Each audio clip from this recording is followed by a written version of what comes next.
நான் அவருக்கு அண்ணனா? நேரத்தின் அருமை கருதி 3 நிமிடத்தில் என் முத்தான பேச்சை சத்தாக உங்கள் முன்னாடி வைக்க ஆசைப்படுகிறேன்.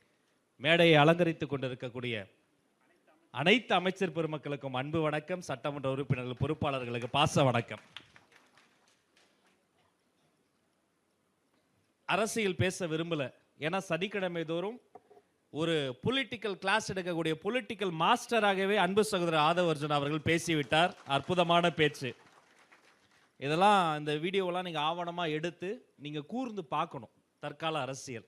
நான் என்னை குறித்து சில வார்த்தைகள் உங்களோடு பகிர்ந்து பாசத்திற்குரிய எனது அன்பு சகோதரர் ஜெகநாத் மிஸ்ரா அவர்களை பார்க்கிற பொழுது நெஞ்சமெல்லாம் நிறைந்திருக்கிறது. நல்லவர்களை நாடி நல்லவர்களை தேடி நல்லவங்க தான் வருவாங்க. எங்க அண்ணன் சீனியர் மோஸ்ட் டைரக்டர், இயக்குனர் சங்கத்தில் அவர் தான் ஒன்று தலைவராக இருப்பார், செயலாளராக இருப்பார், வேற யாரையுமே விளையாட மாட்டார். ஆர்பி உதயகுமார் அண்ணன் வந்திருக்கிறாங்க.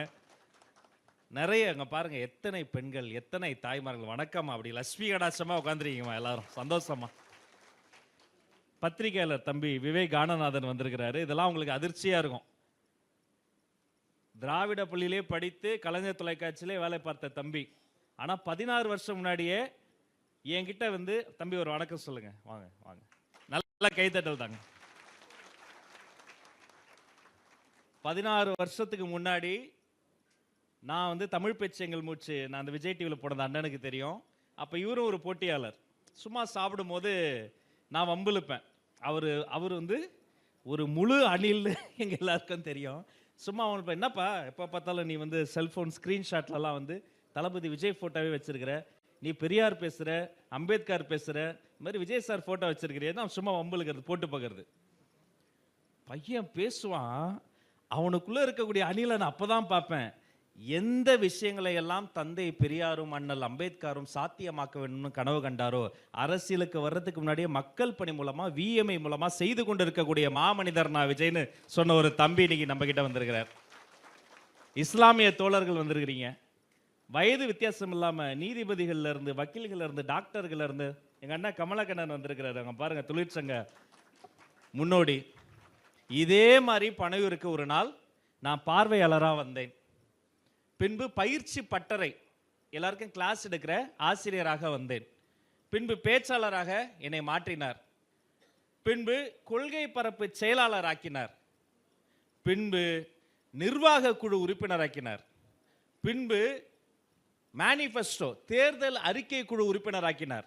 சாதாரண குடும்பத்தில் பிறந்து சின்ன சின்ன மேடையில் மைக்கு பிடிச்சி பேசுறது எனக்கு பிடிக்கும். பேசிக்கிட்டு இருந்தேன். என்ன கொள்கை பரப்பு செயலாளராக்கி, நிர்வாக குழு உறுப்பினராக்கி, தேர்தல் அறிக்கை குழு உறுப்பினராக்கி, தமிழ்நாடு முழுக்க 38 மாவட்டங்களுக்கு பேச போய் துணை பொதுச் செயலாளர் ஆக்கி, எழும்பூரினுடைய சட்டமன்ற உறுப்பினராகவும் ஆக்கி,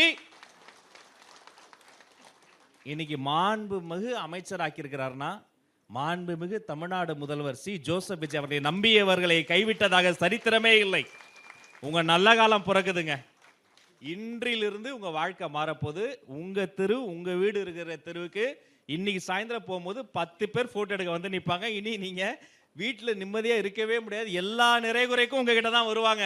மக்கள் கொண்டாட போகிற மாபெரும் தலைவர்களாக இந்த நொடி முதல், பனையூரை விதித்த இந்த நொடி முதல் நீங்க மாற போறீங்க. உங்களுக்கு உண்டான மரியாதை எல்லாமே எங்க அண்ணன் தருவாரு. எல்லாரும் பற்றியும் சொல்லணும். எல்லாரும் சார்பாக எங்கள் பொதுச் செயலாளர் அவரை பற்றி மட்டும் சொல்கிறேன். சும்மா சொல்லுவோம், ரத்தம் சிந்தி வேலை பார்க்குறதுன்னு. கோயம்புத்தூரில் பாகமுகர்கள் மாநாடு, 10,000 பேர் அங்கே வந்துட்டாங்க. நாங்கள் எல்லாரும் அங்கே இருக்கிறோம். எங்கள் பாச தலைவர் விமான நிலையத்திலேருந்து வராரு. ஏர்போர்ட்டில் சரியாக ஒத்துழைப்பு இல்லை. என்ன பெருசாக பாதுகாப்பு, அதெல்லாம் ஒன்றும் இல்லை. அவர்னா அமைச்சரா, அவர்னா ஆட்சியை பிடிச்சிட்டாரா? நாங்கள் விமான நிலையமா விஜய் நிலையமா என்று மாறுகிற அளவுக்கு விமான நிலையம் சுத்தி பொதுமக்கள், தாய்மார்கள் கூடி நின்றார்கள். அவர் வர்றதுக்குள்ள இங்க எல்லாரும் என்ன உட்காரணுமே, லேடிஸ் இருக்காங்களே, பெண்கள் இருக்காங்களேன்னு ஓடி ஓடி தாவி குதிச்சு ஓடி ஒரு இரும்பு கம்பி அவர் தொடையில குத்திருச்சு. எப்பவுமே மனுஷன் வந்து ஒயிட் அண்ட் ஒயிட்ல தான் இருப்பாப்ல. அந்த வெள்ளை பேண்ட்ல ரத்தம் கொட்டுது. எங்களுக்கு என்ன பண்றதுன்னு தெரியல. ஆம்புலன்ஸ்லாம் வச்சிருந்தோம், ஆம்புலன்ஸ்லாம் கொண்டு வரோம். சடாரம் ஒரு கட்சிப்பு துணி எடுத்து கட்டிட்டு, அதுக்கு மேலேயும் வருது இன்னொரு கட்சிப்பு கட்டிட்டு, கத்துறாரு, திட்டுறாரு, ஓடுறாரு. அடுத்த 8 மணி நேரம் நிகழ்ச்சி நடத்தி தலைவரை பத்திரமா திருப்பி விமான நிலையம் அனுப்பி வந்த லேடிஸ் எல்லாம் சாப்பிட சொல்லி பத்திரமா வீட்டுக்கு போயிட்டு வாங்கன்னு 10 பேர்கிட்ட மனு அனுப்பி இரவு 10 மணிக்கு மேலதான் நாங்க வற்புறுத்தி மருத்துவமனைக்கு வந்தார். எடுத்த கடமையை ரத்தம் சிந்தி உழைக்கக்கூடிய உழைப்பாளிகளினுடைய கூட்டம் தமிழக வெற்றி கழகம். சேமித்தவரியன் எவ்வளவு நெருக்கடி ஆதவ் சாருக்கு. அவர் நினைச்சிருந்தா செல்வ செழிப்புல நிம்மதியா வாழ்ந்திருக்கலாம். ஆனா எல்லாத்தையும் விட நான் நிம்மதியா வாழணுங்கிறத விட நம்மளை நம்பியிருக்கக்கூடிய மக்கள் எல்லாரும் நிம்மதியா வாழணும்னு நினைக்கக்கூடிய ஒரு கட்சி தமிழக வெற்றி கழகம். அதற்காக 1000 கல்லடி சொல்லடிகளை தாங்கி நிற்கிறோம். இப்போ எங்க சீனியர் எங்களுடைய மாண்புமிகு அமைச்சர் உணவுத்துறை அமைச்சர் இருக்கிறாரு. இப்போ எங்களுடைய நோக்கம் ஒண்ணுதான், நல்லவங்க கிட்ட நல்லவங்க தேடி வரும் பொழுது அவங்கள அரவணைக்கணும். இதே பனையூர்ல பல வாட்டி போன வாரம் வரைக்கும் திடீர்னு யாரோ ஒருத்தங்க வந்துட்டாங்கன்னா அவங்கள உட்கார சொல்லிட்டு நாங்க கீழே போய் நின்றுவோம். எந்த ஈகமும் கிடையாது. என்ன சொல்லுவாங்க, என்னப்பா நீ அமைச்சர் ஆயிட்ட நீ போய் கீழே நிற்கிறேங்க. நான் அமைச்சர் ஆயிட்டேன்னா யார் ஆக்குனதுங்க?